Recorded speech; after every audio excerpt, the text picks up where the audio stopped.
I'd like to welcome everyone to St. Andrew's Wesley United Church, where every Sunday we let people know that whoever you are and wherever you are from, whomever you happen to love, whatever your religious tradition may or may not be, we are glad that you are here, and we hope that at least for this event, you make yourself at home in this place and that you feel genuinely welcomed into this sacred space. We're so glad that on a rather warm pre-summer day, you've given your time and your energy to be here for a very important conversation. And we gather together with an awareness of all of the generations that have gone before, all of the people who have gathered in this place long before the church was ever here.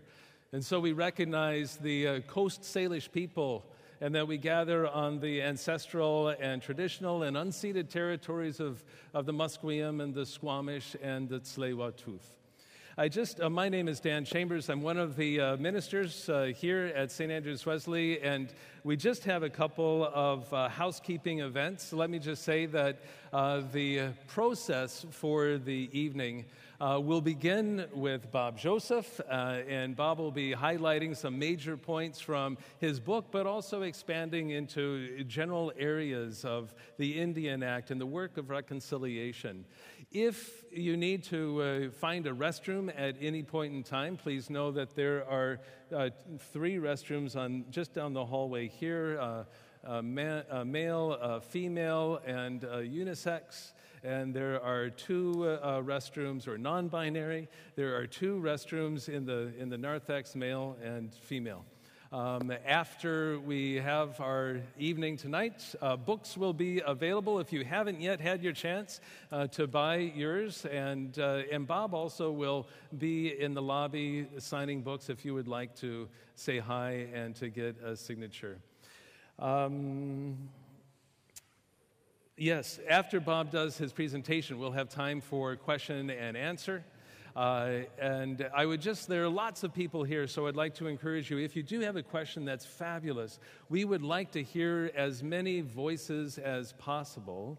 And so if you could take the opportunity to hone your question as precisely as you can and make it as succinct as you can so that Bob can address that good question, and then we can hear other people ask their good questions as well. We would very much appreciate that. We have 2 microphones. One will be set up here up front. The other is in the middle of the church, and you're invited to go to either microphone, whichever is most comfortable for you. If you would rather not have your back on the video that's being done, I would suggest that you go to the middle microphone. And if you would rather not have your voice included, because there is an audio file for being done for this evening, I would suggest that you write your question and hand it in. There'll be runners that are around, and if you would like to write your question, please raise your hand. And if you didn't bring paper, paper will be handed to you. You can write a question, and it'll be run up front. If you have physical challenges that make it difficult to come to one of the microphones, again, please just raise your hand, and a microphone will be brought to you. So we're aiming to conclude this evening at 8:30, and as I said, books will be available in the lobby, and we're just so delighted that you could come for this important conversation. Let me say a word about Bob Joseph. Very likely you already know something about him, otherwise you wouldn't be here tonight, but a brief introduction. Bob Joseph is the founder of Indigenous Corporate Training, and has provided training on Indigenous relations since 1994. As a certified master trainer, Bob has assisted both individuals and organizations in building Indigenous relations. His Canadian clients include all levels of government, Fortune 500 companies, financial institutions, including the World Bank, small and medium-sized corporate enterprises, and Indigenous peoples. Bob has also worked as an associate professor at Royal Roads University. He has an educational background in business administration and international trade. Bob Joseph is an Indigenous person, or more specifically, a status Indian, and is a member of the Gwewanook Nation. The Gwewanook is one of the many Kwakwaka'wakw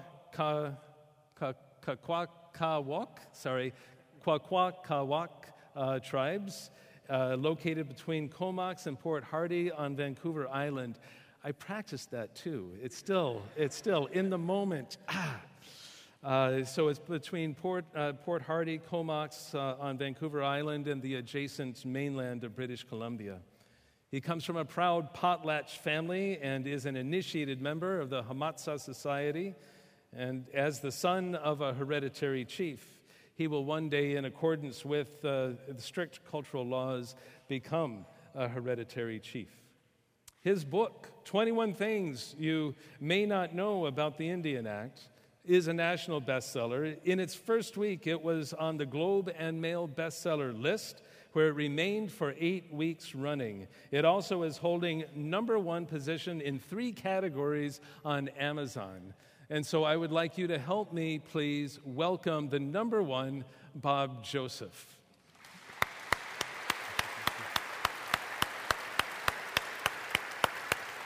Thank you very much. Thank you very much for being here. Awesome.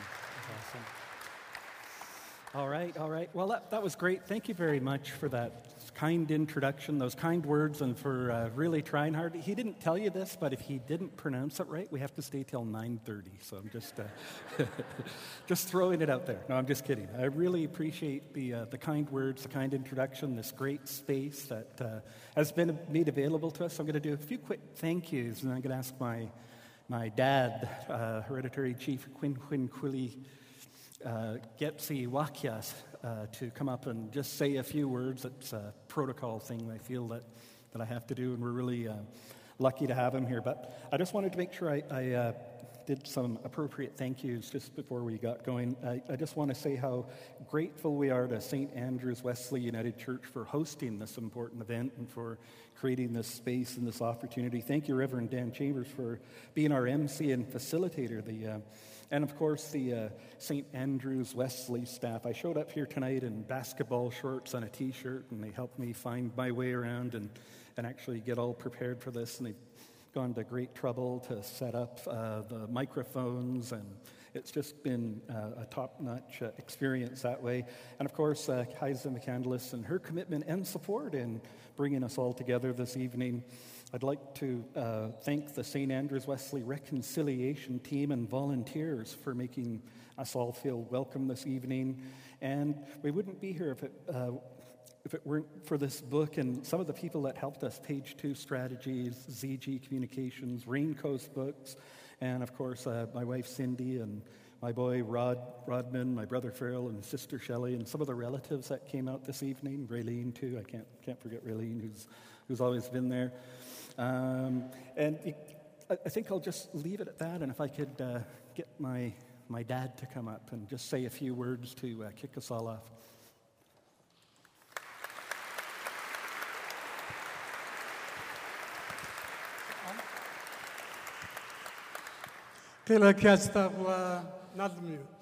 Greetings, all my relatives.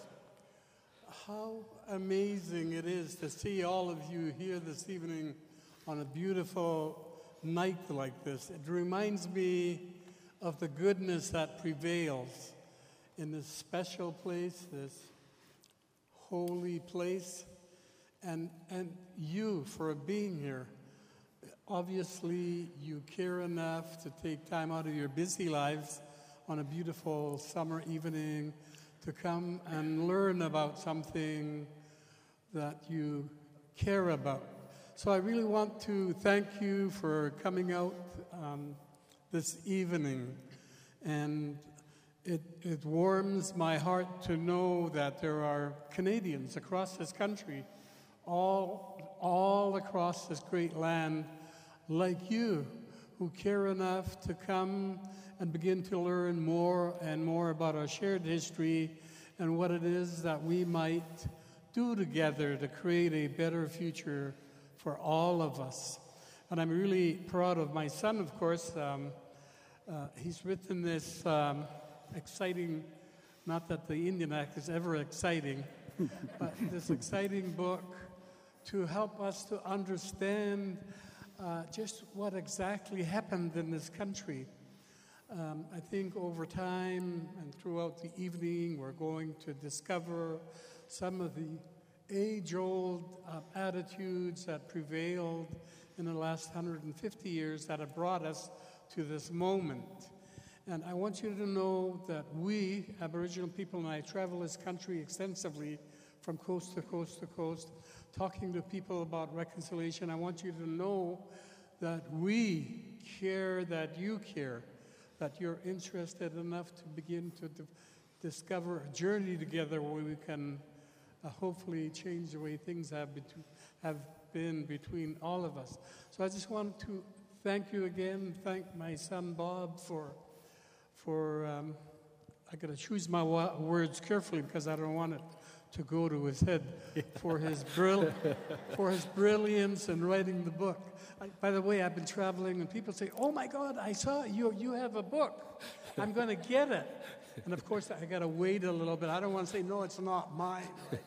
You got to bask in the acknowledgement a little bit. So thank you all for coming. And when you've discovered something about this evening that inspires you even more to consider how it is that we can make a great country here in Canada together, I want you to remember that we need to be kinder and gentler to each other, finding spaces like this where we feel safe to have dialogue and discussion and create deep understanding and transformation of our relationship. So I actually haven't talked to Bob about the book yet. I'm just as anxious as you are to hear about it. Thank you, my son.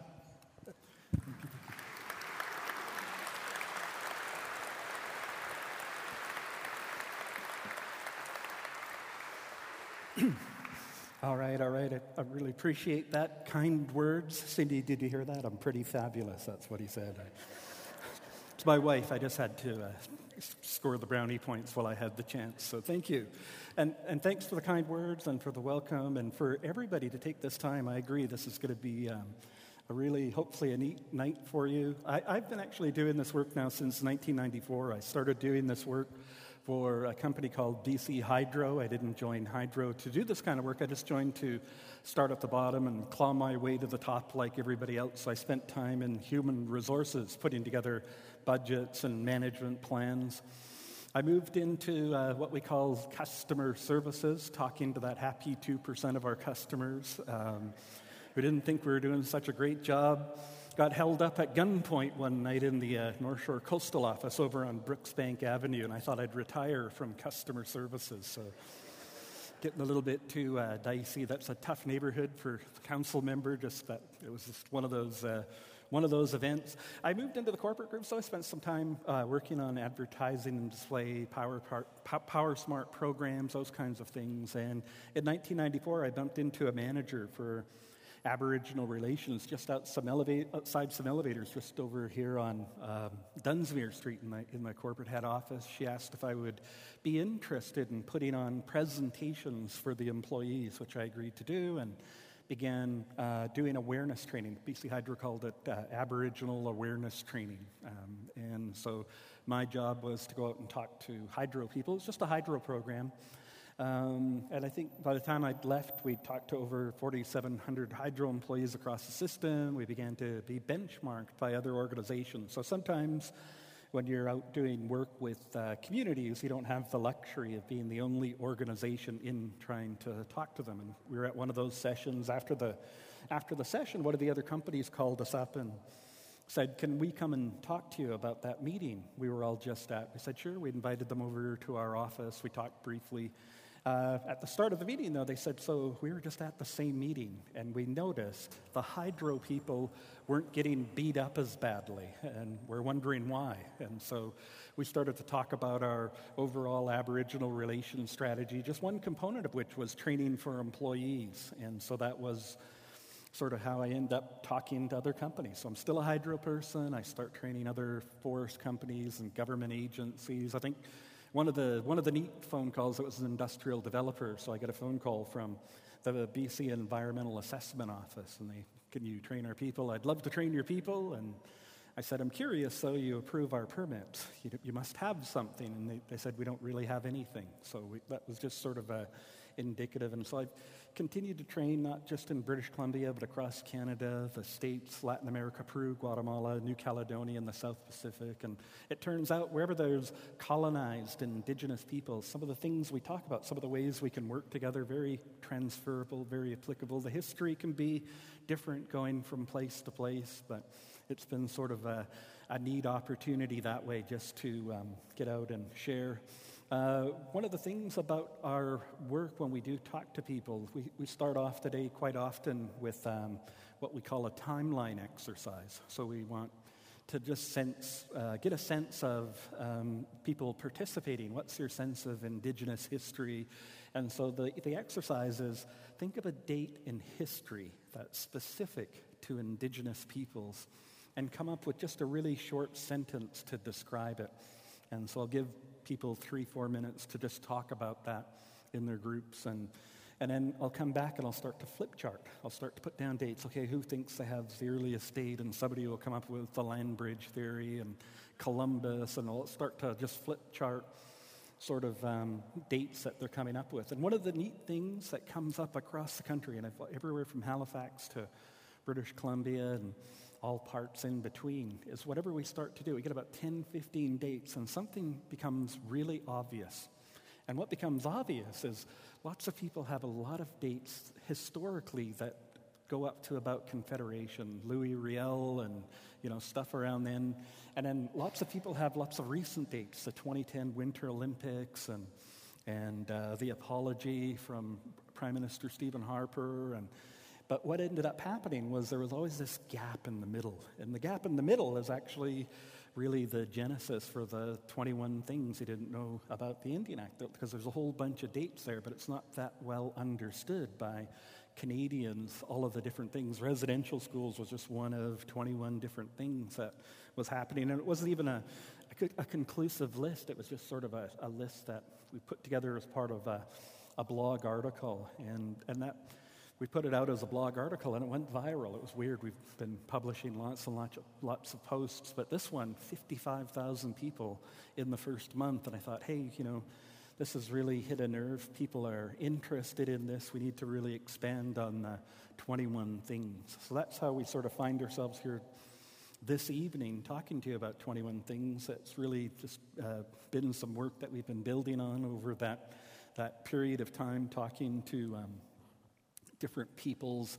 And later on, and we do hope that you'll have some questions for us and some comments and statements. I know it's a big group, quite a mixed number of people, and I'll tell people like I tell them in all of our workshops, if you have a question and you're worried about how it might sound, you can always throw what do you say to those people that say this, Bob, in front of your question.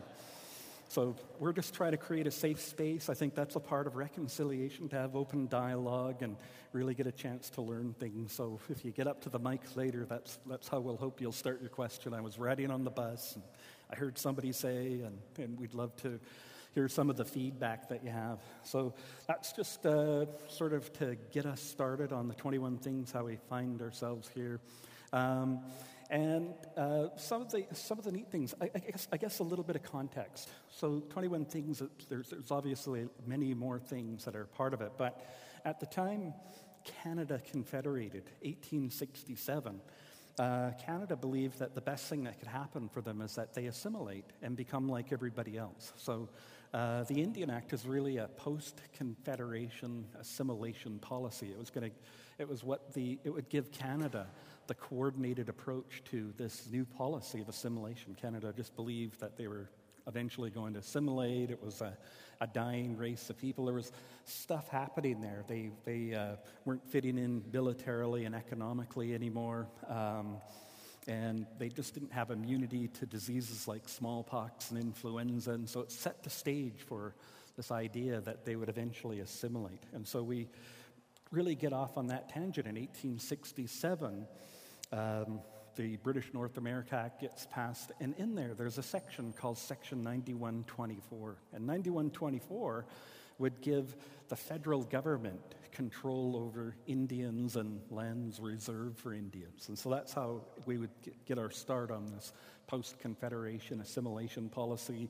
A number of years later, we consolidate all of the piecemeal laws in Confederation. We pull them all together into one comprehensive document called the Indian Act. And the Indian Act would give Canada the coordinated approach to this new policy of assimilation. And so that's what we're setting out to do, and it was a big departure from what we'd started with. If we go right back to one of the more fundamental documents in the country, there's the Royal Proclamation of October 1763. The Royal Proclamation actually, King George refers to them as the several nations or tribes with whom we are connected and who live under our protection and who should not be molested or disturbed in the possession of such parts of our dominions and territories. He actually sets us off from 1763 to 1867.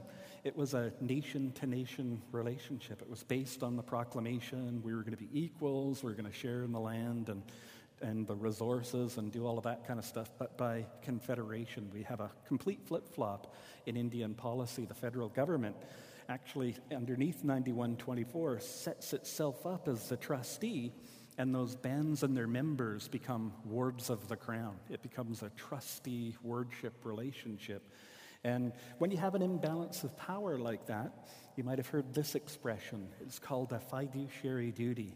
The federal government actually has a fiduciary duty to look after Indians and lands reserved for Indians until they assimilate. That's what the relationship's going to look like. So that's that kickoff of the whole process. Canada believes that eventually they'll assimilate, and it's only going to be a matter of time. And some not bad objectives, dying race of people, and it actually, you could maybe think of it as getting off on not a bad foot, but over time it becomes very aggressive. They're not assimilating. The government of Canada is getting more aggressive and more aggressive about trying to achieve this objective.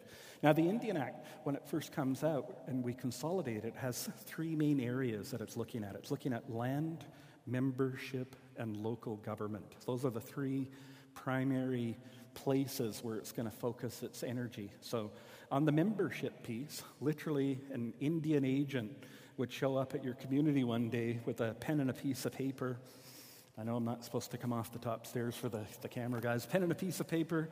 They'd come to your community and they'd say, name, and you'd say, Aksamnakwala. And they'd say, okay, Bob, Joseph, it is. And they'd put your name down on a list and you'd become a status Indian. So I actually get asked lots as I travel across the country and around the world, hey, are you related to the Josephs at the Gitxsan and the Josephs at the Squamish and the Josephs over here in Alberta? And I always say, no, I'm not, but I'm pretty sure we had the same Indian agent. So a little bit of Indian Affairs humor for you, just in terms of that whole naming policy. They put my name down on that list, and I become a status Indian. So that's, for those of you that have worked in business, you need a key performance indicator. How do we know when they're assimilated? Well, we're going to make some status Indians, legally, racially define them, and then we're going to look for ways to unlegally racially define them or make them non-status. So we're going to go from status to non-status. That's how we're going to know that they're assimilated. And by the way, that listing of names becomes what we're familiar with. There's many of them around us, like the acknowledgement, Musqueam, Squamish, Tsleil-Waututh, they're unceded traditional territories. Those are bands. So the strict legal definition of a band in the Indian Act is a band is a body of Indians. So that's what it's, if you ever wondered what a band was.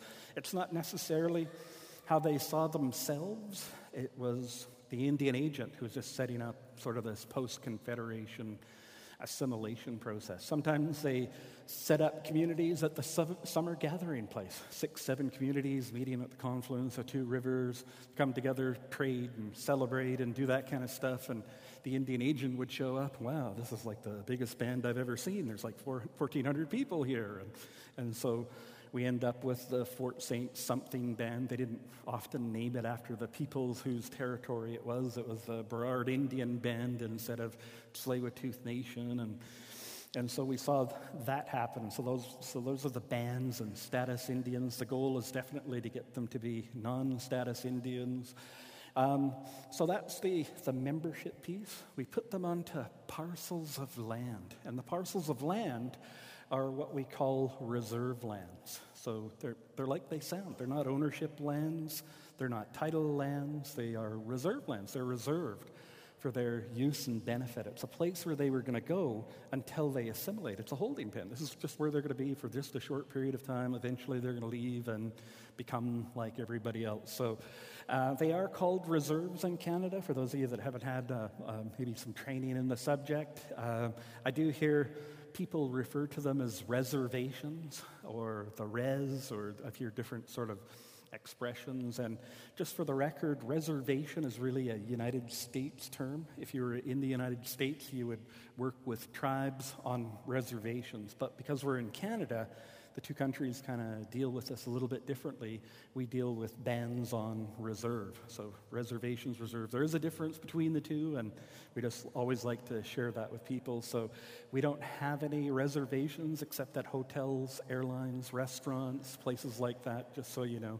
They're definitely reserve proper. A band can have more than one reserve. So a lot of coastal communities, for example, where we come from, the Gwawina tribe, can have 13, 14 reserves, fishing sites, ulikin sites, clam beds. There can be a whole bunch of reserves, where if you go to Alberta, they've got maybe one or two reserves, but they're huge. They're just great big, giant parcels of land, but they're always set aside for the use and benefit. They don't actually own the lands that they use and occupy. Title is actually vested in Her Majesty, so that's where the reserve land piece is. The other piece that was going to be crucial to assimilation was the imposition, that's probably the best word, of the elected chief and council system. So Canada went to communities, got a hereditary chief sitting here with us tonight, and said, hey, you know, the way you're governing yourselves, that's pretty backwards. You should elect a chief and council. And so it was a direct imposition on the part of the federal government onto already self-governing communities to require them to elect a chief and council. So it's possible today in your travels to meet both band chiefs, somebody who's been elected every 2 years. That was a part of the process as well. We had elections every 2 years because we want them to get familiar with this whole electoral system. We don't want them to do 3 years or 4 years. We're really going to try and speed up this whole assimilation piece. And so that's what we see happening. And so you're allowed a chief and council member for every 100 members. You got 201 members, one chief and one council member. They're elected by their people, but they're accountable to Indian Affairs, or Indigenous and Northern Affairs Canada, as they're called now. And so that's definitely the band chief system. But there were also hereditary chiefs. We had people that were inheriting their chieftainships from their dad and other communities, the Wet'suwet'en. It was Auntie. Auntie would be the hereditary chief maker. She'd pick the nephew, and that's who would become the hereditary chief. So there's lots of different cultural practices amongst the many different Indigenous peoples in British Columbia and across Canada. When we think about Canada, 11 major language families broken up into over 50 different dialects, and they're as different as Spanish is to Japanese, which I think is another important point about the Indian Act, is it's a very homogenizing tool. It makes them sound like they're all the same, but there actually is quite a bit of difference there in terms of communities. So that's the band chief system, and the elected chiefs, they can get along pretty good. The band chief and the hereditary chiefs can work quite well together. Former Chief Councillor Gibby Jacob, Squamish Nation, was both an elected council member, but he was also a hereditary chief. He'd inherited a hereditary chieftainship. As Cockleton Siyim was his chief's name. And so we could see them working quite well together. I've seen in some communities, they fight like the Hatfields and the McCoys. It's the traditional people squared off against the elected peoples, and makes for some pretty interesting community work sometimes when you just see that kind of diversity and diverse views and who should be making decisions. And I think it's something to be aware of, because right now the government of Canada has actually committed to dismantling the Indian Act on a case-by-case basis. We're moving to that step. The current federal Liberals are out sort of talking to people, getting sort of the basis for the legislation. If they're reelected, they're going to bring it in sort of a second term, and we'll see this process continue. And what we're talking about is self-government, the idea that they would be self-governing, free of control from Indian Act legislation and the Department of Indian Affairs. That's sort of the transition phase. So it's going to take some time. It's actually been going on since 1986. The Seychelles Nation, Seychelles, has had a self-government agreement. The Seychelles Enabling Municipal Self-Government Agreement has been around since 1986. The Niska-Lisms government resurrected out of or at least made visible, maybe that's a better way to describe it, made visible as a result of the Niska Treaty. West Bank First Nation has had a self-government agreement since 2002. Royal Assent, Canadian Parliament, over 10,000 non-First Nations people living on West Bank lands paying taxes to West Bank First Nation. So we already have some really good, viable models out there about what the future can look like without the Indian Act. And like I say, right now the government of Canada committed to dismantling the Indian Act. So it's kind of a neat transition phase. If you're wondering what's driving it, 1982, we patriate the Constitution. We bring it home. Section 35 says of the Constitution Act that we hereby recognize and affirm the existing Aboriginal and treaty rights of the Aboriginal peoples in Canada. So that becomes a pivotal turning point in Canadian history. So we had that initial nation to nation, living, coexisting peacefully, side alongside, and then we go into this post-Confederation assimilation policy, and we pass a whole bunch of legislation to try to get them to assimilate, and back at 1982, we decide we're not doing that anymore. So if you're looking for an interesting takeaway here tonight, that would be one of them. As a country, we abandoned the forced cultural assimilation process in 1982. We'd say goodbye to it. We're actually going back to recognizing and affirming, so that's going to be a nation-to-nation relationship based on Section 35 of the Constitution Act. And so 3 main eras as we talk about the Indian Act and 21 things they didn't know about it. As part of the reconciliation process, we are taking a look back to see what we were doing and why we were doing it and the effects. And I think more importantly, we want to try and look ahead to some of the opportunities to really change some of the things that have happened as a result of the Indian Act. So 3 main eras, and 21 things really focuses on that. And I'm always telling people, certainly in our workshops, I hope that you'll leave here tonight thinking like Wayne Gretzky. Wayne Gretzky, the great one. People would interview him. What do you think makes you so great, Wayne? And he would say, well, I didn't really care where the puck was, and I don't really care where the puck is. But what I want to know is where it will be in 2 plays from now. And I hope that we can leave here tonight with that in mind. Where will it be? How can we support that process? I think it'll really make things better in the long haul, just in terms of that 21 things. So there you go, a little bit of context. We've got band chiefs and hereditary chiefs. We've got reserves, not reservations. We've got the whole membership piece, who Indians are, and all of that stuff they really want to change. We don't want when it comes to determination, who's an Indian? How do you know who's a status Indian? It really does go by that band list and then intermarriage and that kind of stuff. But the long-term sort of future look is that their self-determination. Nobody in Ottawa gets to tell us who our people are.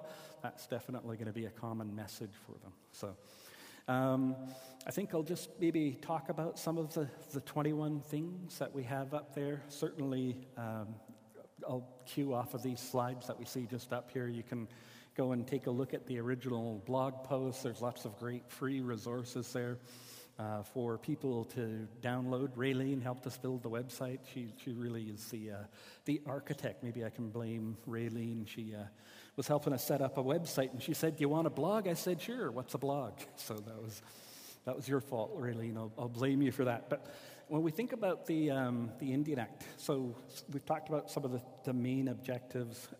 We definitely imposed elected chief and council system.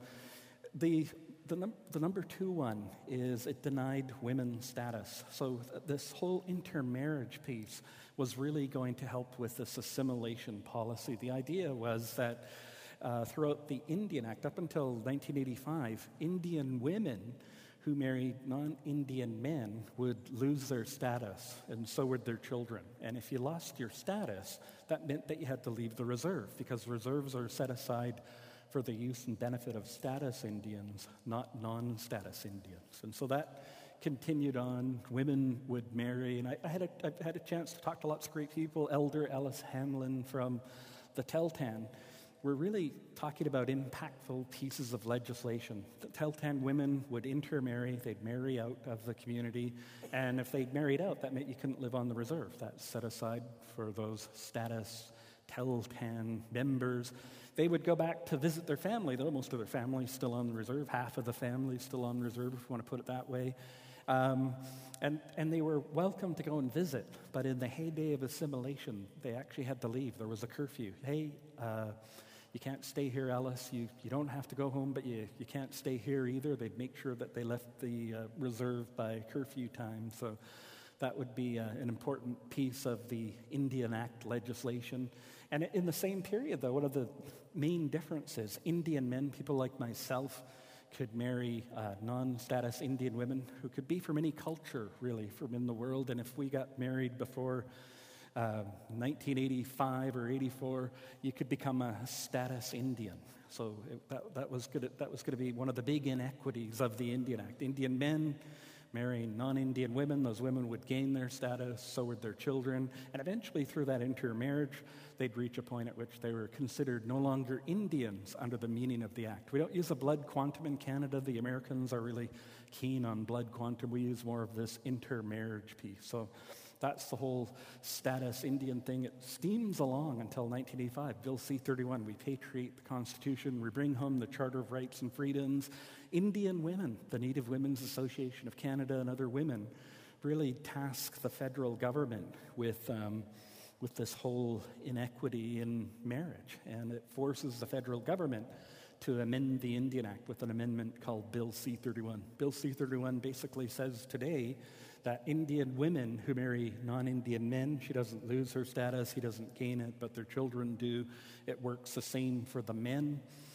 And it even allowed for a reinstatement. If you'd lost your status within a generation of the bill, you could go back and be reinstated. And so some bands were really good. Yep, you're one of our people. We're going to put you back on our list. Other bands said, you know what, unless Ottawa gives us more money to look after more people, we're not reinstating right now, so we're just going to hold off for a little bit. Other bands have fought really bitter legal battles. If you could become a member of a band in Alberta that participates in oil and gas revenues, they've actually fought bitter legal battles to not reinstate, even though Bill C-31 says you should be reinstated. So that's sort of the whole status, non-status piece, and the difference there. Could expropriate portions of land for public purposes. So definitely the whole reserve land piece gets really complicated in British Columbia.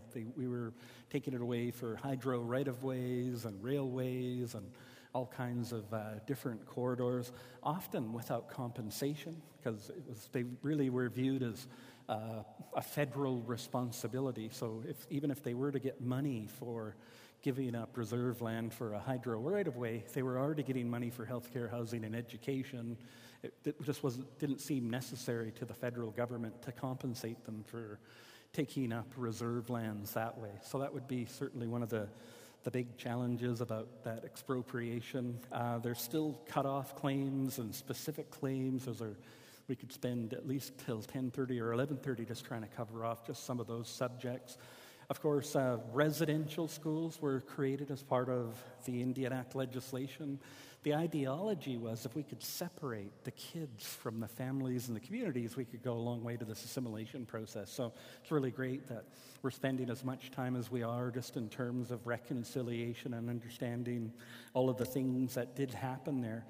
But that that was going to be probably one of the more aggressive efforts on the part of the Canadian state to forcibly, culturally assimilate. And certainly today, in the globe, when you're taking away kids from the kinship group, it's considered a genocidal activity. That's why I think the Canada's Truth and Reconciliation Commission branded residential schools as cultural genocide activity. So definitely some interesting work. There's been a formal apology by a Conservative Prime Minister in the House of Commons, and my dad doesn't talk about this a lot, but he was one of the guys that actually helped write the speech. He was one of the last 4 Indigenous eyes before it went into Harper, who then read it on the floor. He was beaming the next day. He kept a whole bunch of sentences I really liked, and so it's pretty cool to see that sort of piece of the puzzle. So a formal apology, baseline compensation paid out to survivors of residential schools. So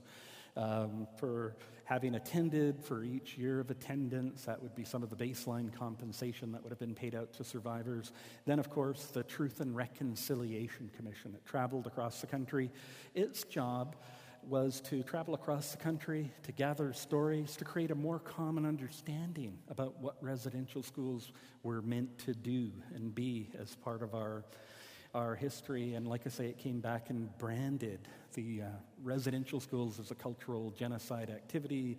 It committed Canadians to reconciliation, so we're really happy that you're here tonight to take a look at the past and try to think about how we can do things differently into the future.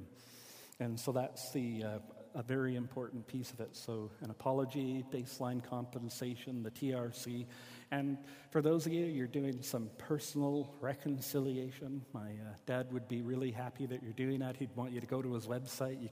He's got downloadable resources where you can have talking groups on reconciliation. They do presentations and that kind of stuff. So I think there's lots of that work going on in the country now. We see the government of Alberta yesterday committed to training all 27,000 employees. One of the TRC recommendations, all levels of government will make resources available for their people to understand the history and residential schools and UNDRIP and all of that kind of stuff. So definitely some neat things happening when it comes to residential schools.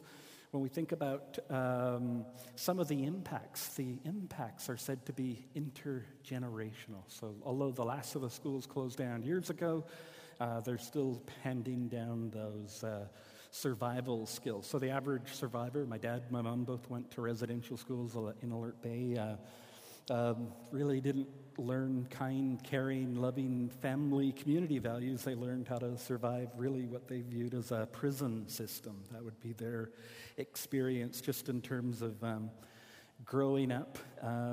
So, just some insights. I know I was talking to people just at the front gate this morning asking me for unique and different insights. I don't remember my dad being all of that positive on education. It wasn't, get up and go to school and get a good job, and just wasn't just because he had a pretty rough experience in residential schools. But he did one time put some emphasis on school. And it's the only time I can remember. He looked at me, I think it was at about grade 8, and he said, you better go to school. You're going to need to get a good job so you can make lots of money to give it away in a potlatch. And so I was like, no way, man. I'm going to work hard for that money. I want to keep it myself. And so I didn't really understand potlatching. Certainly one of the things that Canada, as part of that broad assimilation policy, outlawed potlatches, sundances, powwows, other cultural ceremonies. They were all banned on the basis that if they were practicing that stuff, they weren't assimilating. So we've got to make sure that they're assimilating. So Canada's starting to get a little bit more aggressive. The legislation comes in the 1880s, but it wasn't until about 1920 that we see some really aggressive efforts. Dan Kramer's Christmas potlatch, 1921. People are arrested for giving gifts, accepting gifts, singing, dancing, and otherwise participating in potlatch activities. And so there's some great photos. You'll see masks and people standing there in button blankets and aprons. And whenever I show them in my workshop, I'll say, this is really a police evidence shop. This is what they use to charge and convict people for participating in potlatch activities. And so, 20 years ago, if you would have went to one of the big museums, Royal Victoria or maybe one of those type of museums in the country, you were in looking at the Northwest Coast display, underneath some of those displays, there would be the words collected 1921, collected 1917. So 20 years ago, if you would have saw that, I would tell you, not actually collected. It was probably confiscated, and there's somebody out there trying to get that stuff back. And there's a whole process to deal with that today. It's called repatriation. So there are some really good repatriators out there. Andy Wilson, Haidagwai, one of the best repatriators in the business, I think. I had a chance to spend a little bit of time with Andy. I said, Andy, in my mind, and I just kind of watch people, across country, Indigenous peoples. In my mind, you're one of the best repatriators out there. What's your secret? What's your trick? And he said, well, Bobby, I look through the archives, and if I see any of our stuff, any of our Haida stuff, I phone them up and I say, hey, you got some of our stuff. When can I come and get it? So that's his pro tip for repatriation. So definitely an important part of that Indian Act. When we think about it in a broad context, a political context, when we talk about Indigenous peoples in the country, one of the things that we will see is they're pushing hard back to culture. That's what they're interested in. They've gone through a whole era where Canada has tried to take away their culture. Now they're going to try and stop the loss and grow the culture. So if you're ever looking for a way to connect with Indigenous peoples, you just got to know it's priority one for them. And it's the little things. We think about the Squamish corridor, for example. You see the English names and then the Scotish names, and it's really neat to see. We've seen it in treaties where they're starting to add that on, changing mountain names and doing that kind of work. I think those are very important parts of the whole reconciliatory process that we're going to go through as a country, that acknowledgement. I think about the Canada 150. I had a lot of my clients, retailers, some of the biggest in the country. Bob, we really want to celebrate the 150. What do you think? Should we get on it? We're detecting an undercurrent. And I was saying, yeah, there is a little bit of an undercurrent there. I said, the problem with the 150, and I liked your welcoming comments earlier, Reverend, talking about a much longer period of time for Indigenous peoples like Musqueam, Squamish, and Tsleil-Waututh. There was some concern there that they were going to be really upset with the 150 because it just talked about 150 years, which in the context of Tsleil-Waututh, depending on which archaeologist you talk to, could probably 14,000 years. They've been sort of living in the one place in the space. I think that was going to be problematic to celebrate the 150, but I was saying to them, like I told a lot of other local governments, Don, just in terms of their involvement, if you wanted to sort of find a workaround for the 150, you could add a little plus to it, One Canada 150 plus. And the plus really just denoted that we're celebrating, yes, this 150, but there's actually a plus a whole bunch of other history that should be celebrated and incorporated and that kind of stuff. So some neat pieces to reconciliation that way. In terms of potlatching and religion, just another sort of personal story again. So I'm learning from my dad. I get to inherit his chieftainship. It's going to be a happy, sad day. It'll be sad because he'll be gone and I'll be inheriting it at that point. And so when I sit with him in our big house, I'll ask him questions, as many as I can, which usually isn't many because he's busy facilitating and doing all of that kind of work. But I'll ask him questions, just try to understand how to think about potlatching and reconciliation and that kind of stuff. So we were in one of the potlatches. I'm sitting right beside him. We're looking at what's happening on the floor. And one of the relatives gets up, close relative, high-ranking hereditary chief in his own right, with all of the rights and privileges to talk in the big house, gets up and he's got the good book. And there's a ribbon hanging out of a page. And so this is my chance. I get to learn from my dad. How do you think about this? Given that it was the church and the state that were trying to take away the culture and certainly banning potlatches, I said, hey, how do you feel about our very close relative here with the good book? And he's actually going to, and he did. He got up to the microphone and he started reading from the good book. How do you feel about this? How should I think about this? That's really what I was asking him. And so he just leaned over, because we're trying to not be obvious in our conversation. He said, he's one of our people and he has beliefs and we respect them. So that, I think, was a powerful sort of reconciliatory sort of gesture, just in terms of how do we think about people with different religious, spiritual beliefs, and how can we support each other? So I just throw that out there. Prohibited the sale of ammunition. Kind of weird, kind of a weird one, but certainly a neat part of the history. One of the interesting things about it is that you actually go look at some of the numbered treaties. You can just Google Treaty 3, Treaty 4, 5, Treaty 6, Treaty 7. We don't have treaties in D.C. I'll try to get into that. It's one of the slides there. But those treaties actually will convey things. So if you sign this treaty, you'll be entitled to a medicine chest per annum. If you sign this treaty, you'll be entitled to 3 musket balls per person. If you sign this treaty, you'll be entitled to a 5-pound bag of flour. And so that was what was going into these treaties, largely done in the late 1800s. But we see you couldn't buy ammunition, but you could get it as part of a treaty-making process.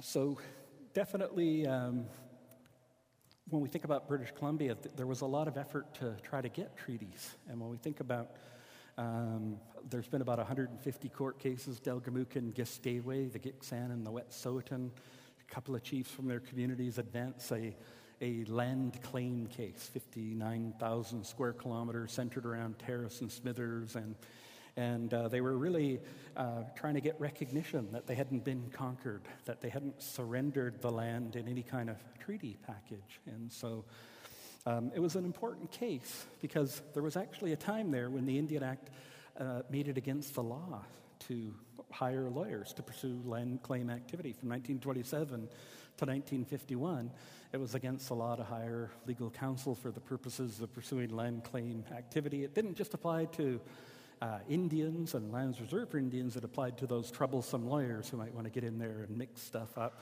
So sort of an interesting piece of the conversation, especially when we think about it. Why go to the trouble? Why would we sort of fight that stuff? The thinking was, when we think about assimilation, that whole era of history, eventually they would assimilate. And once they'd assimilate, there would be no more land claims. There'd be no special fishing rights. There'd be no special hunting rights. All of that stuff would disappear in assimilation. And so Canada really was hanging a hat on this assimilation process. That's why we need to make sure that it's against the law to raise money for the purposes of hiring legal counsel. It stays on the books until 1951. It gets repealed in 51.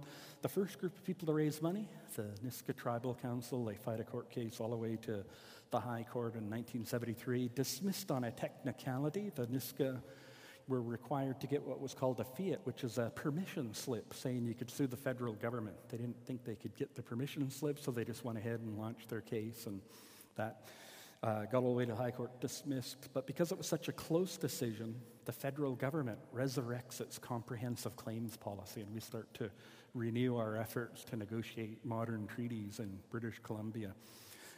Prohibited pool hall owners from allowing Indians entrance. I thought that was a kind of interesting one. They probably, my dad will tell you I had a pretty good misspent youth, certainly in a pool hall in Campbell River, so maybe he was behind that. No, I just kidding, just in terms of that. But certainly drinking, intoxicants in public places, there were just things there. Canada was really trying to get them to stay on the reserve and see this land of opportunity out here and want to become a part of it. That would be what would be driving some of those pieces of the Indian Act. Forbade students from practicing their traditional religion. Definitely, there were approved religions, so Christianity would have been a big part of that conversation. But we saw some behaviors. There's an Indigenous political organization here in British Columbia, and you couldn't meet actually in groups of 3 or more for political purposes. That would be against the law, and they were worried about people talking about land claims and fishing rights and hunting rights and that kind of stuff. So it was actually against the law to meet in groups of 3 or more. But this one organization, I was reading about it, at the start of the meeting would start to sing "Onward Christian Soldier," and they would sing it really well. And at the end of it, if the Indian agent was still there, they would start singing it again. And at the end of it, they would break out the good book and maybe read from a couple of Genesis or whatever it is that they were looking at. So we did see some interesting behaviors coming out of just trying to meet politically in groups of 3 or more. Encouraged voluntary and enforced enfranchisement. So we think about World War II veterans. They went away, fought for Queen and country, God and country maybe, and they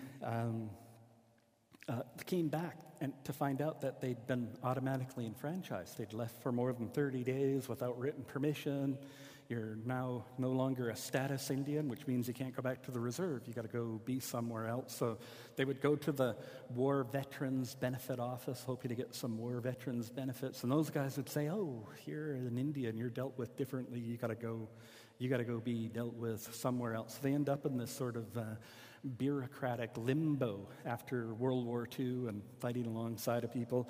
Now I've asked them, and I've done some research on it too. Why would they go and fight in World War II knowing that they were going to come back having lost status and not able to live on their reserve lands? And the most common answer is, we had this treaty with this country, and we're pretty sure that we could try to get this country to honor it, but we weren't sure anybody else would, so we wanted to make sure that we were protecting our sort of treaty interests in that whole piece.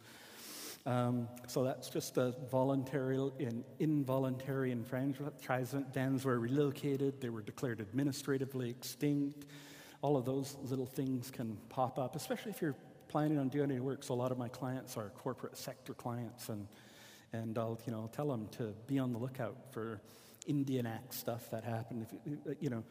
If you had to go do some work in Campbell River, you'd find 3 communities: the Weewakai Nation, the Weewakam Nation, and the Homolko Indian Band. And so I'm always telling people that take our training, when you're doing the research, you're looking for that stuff, right? If you see that, okay, Shelley, go talk to the 3 communities. She does the research: First Nations in Campbell River, and 3 communities: Homolko Indian Band, Weewakai Nation, and Weewakam Nation. Hopefully you're playing a little bit of Sesame Street at that point. One of these is not like the other, and so you should know that it was quite common for Indian Affairs to simply relocate people, sometimes mostly out of convenience for Indian Affairs, not for the people that they were relocating. And so that would definitely happen. How could that affect our clients today? Well, I'm going to fly to Campbell River. I'll get in the budget rent-a-car, and I'll drive. Okay, the first community here, Homolko, right down the road from the airport. I'll talk to them first, and then you type in the other address, and it's the Weewakam Nation. I'll go to them second, and the Weewakai Nation third. And that's my plan. I'll use Google Maps to plan out my community engagement strategy. And so you're going to go to Homolko. I think it's going to be a nice, friendly, cordial meeting. They're great people.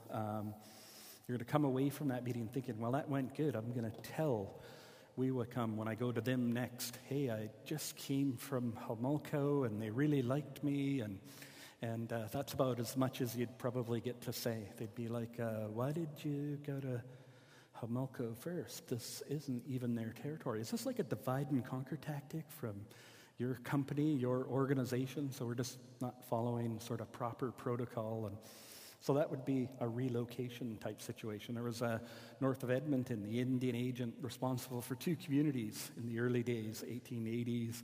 One community was a 4-hour horse ride, and the other one was a 4-day horse ride. And my niece just finished school in Edmonton this year. They didn't have a day over 0 from October 29th to May something.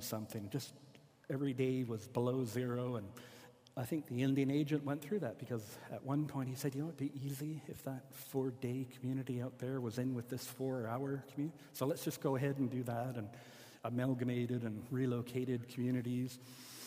You had to get permission to leave the reserve. Again, Canada was thinking, if we keep them sitting here for as long as we can, they'll see this land of opportunity, want to come out and become a part of it. So you actually had to get permission slips to leave the reserve. And if you left for more than 30 days, you could be automatically enfranchised. They just take your name off the list, and that would be it for your community. We've already talked about residential schools. I think those are some of the big ones for the Indian Act. Forbade speaking their language yet. So I think if you have some questions, Reverend, that would be awesome. Good. Thanks for warming us up.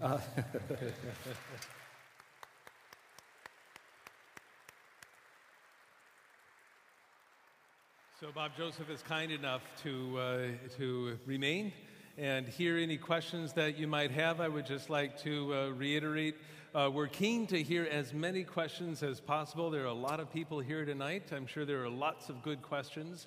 And so we encourage you to keep your question as succinct as possible. There's a microphone up front. There's another microphone about halfway back. If you don't want to be videotaped, you use the back microphone. If you don't want to be audio recorded, write your question down. A runner will zip it up to the front. So is there anybody who would like to start us off? Very good. And again, if you find it difficult to come to one of the microphones, just raise your hand and we'll bring a mic to you. If you have a question that you've written down, raise your hand and it will be collected. Go ahead. Thank you very much. I've learned a lot. It's been wonderful listening to you. I could listen to you for much longer. But to be succinct, if the federal government actually acted on what they've said in the past and repealed the Indian Act, what do you think are the 3 impediments against doing it right away?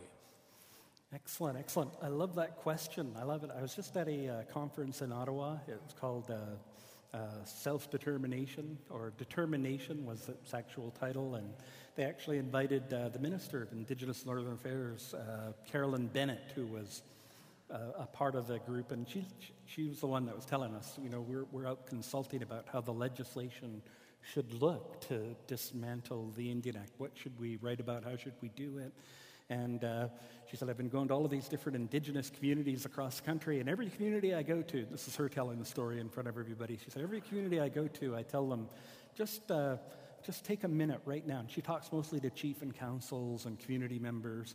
Just take a minute right now and write down, you know, in a sentence or a few words what you think is the biggest impediment to dismantling the Indian Act and really getting it, you know, out of the system. And she'll actually give the whole audience 3, 4, 5 minutes to come up with something. And so, she's sitting in a chair up front, sort of watching what's happening. She'll see people, it looks like they're writing essays, and some people do a few words, but she was watching one chief sort of right in the front row, wrote down one word, closed his book, took about 4 seconds. She thought, that was interesting. And then after the 4 minutes, she said, I'm just going to open up the floor to volunteers. I'd love to hear what you wrote down. And she got dissertations and, you know, all kinds of really neat things that were impediments to the Indian Act. And she's been taking notes and had lots of people around taking notes. It's going to feed into their legislation.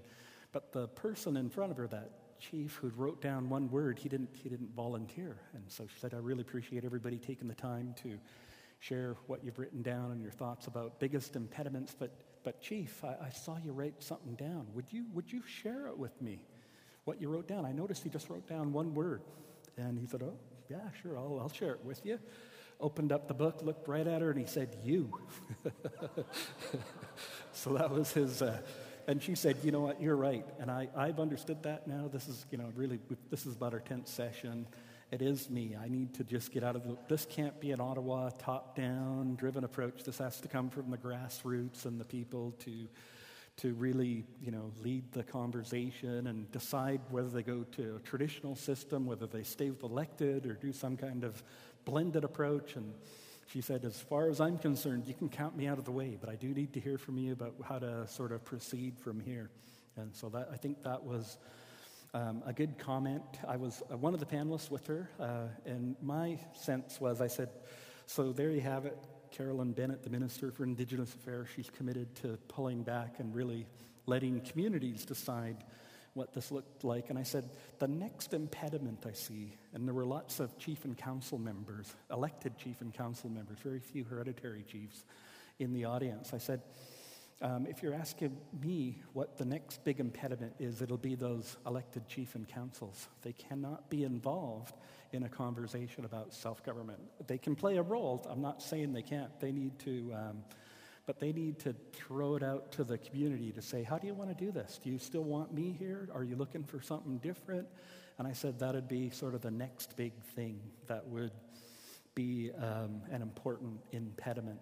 And then policy-wise, I think we would struggle just a little bit with inherent rights. So the inherent right of self-government.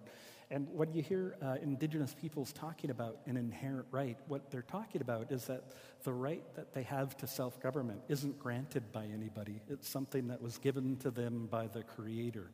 And so that'll be the next sort of big conversation. I think we've made the giant leap. I think we're prepared to talk about inherent rights in an Indigenous self-governance context. But every once in a while it kind of creeps back. The government of Canada wants to be the all-ruling sort of superpower and will sneak stuff in. So I've seen people get upset about the effective date of the self-government agreements. They spend years at the table, they come to an agreement, and then the government of Canada writes down, so the effective date of the self-government agreement is such and such 2000 and something. And that just gets everybody mad again, because it sounds like they're granting it, that they're the ones that are giving it to the people. So I think those would be probably three areas. I think if people could sort of just understand what's happening. Carolyn Bennett's offering to get out of the way. The chief and councils have to create a space but not lead it, which they'll want to do because they've worked hard to be elected there. And those grassroots people can decide, hey, do we want our traditional leaders? Do we want our elected people? Do we want something different? And I think that's a neat space for the future. Thank you very much. Thank you.